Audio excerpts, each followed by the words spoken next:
بسم الله الرحمن الرحيم. السلام عليكم. الليلة ان شاء الله هنشوف ملاحة تقلية. يلا بسم الله نبدأ. هحتاج لربع كوب زيت،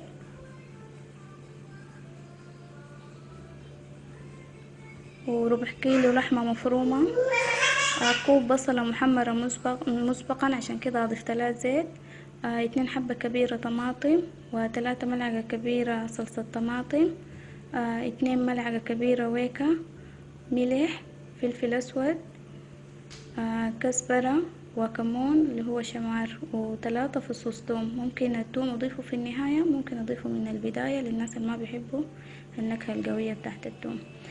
في جك الخلاط هضيف البصل المحمر،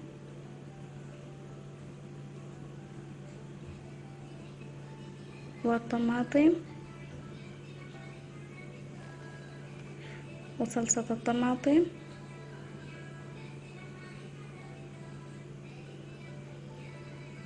وفصوص الثوم. اضيف 2 كوب ماء قابل للزيادة اذا بعدين لقيت انه الخليط تقيل.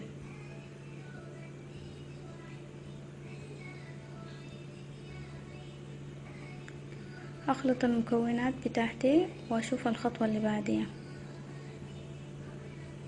في حلة هضيف الزيت،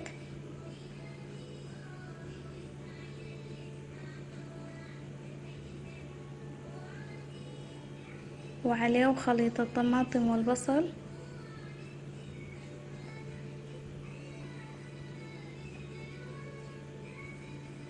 اضيف اللحمة المفرومة،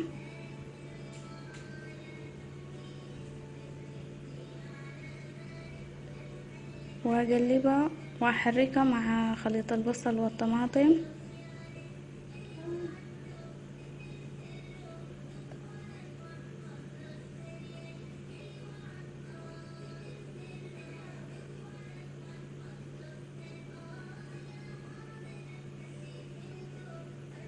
اذا حسيت الخليط تقيل شديد هضيف له شوية موية،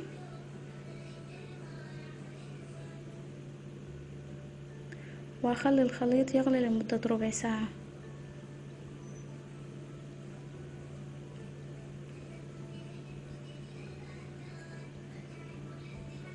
بعد كده هضيف البهارات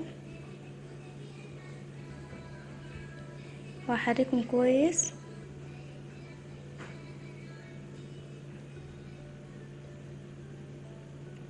اضيف ملعقة صغيرة سكر عشان تعادل طعم الصلصة والطماطم.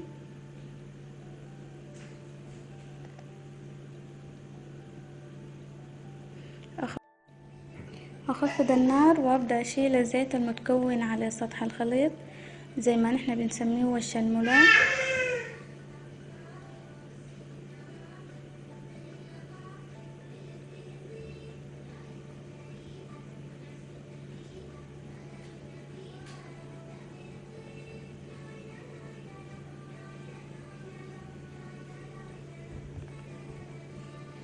بعد كده هضيف الويكة بتاعتي واحرك كويس، او ممكن بالمفراك التقليدية افرك الملاح كويس عشان ما تتكتل الويكة.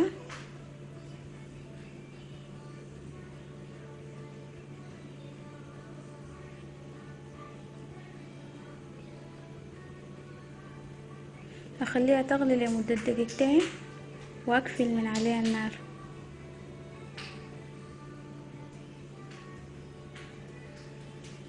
اخر حاجة هضيف الزيت اللي كان طلعته قبيل،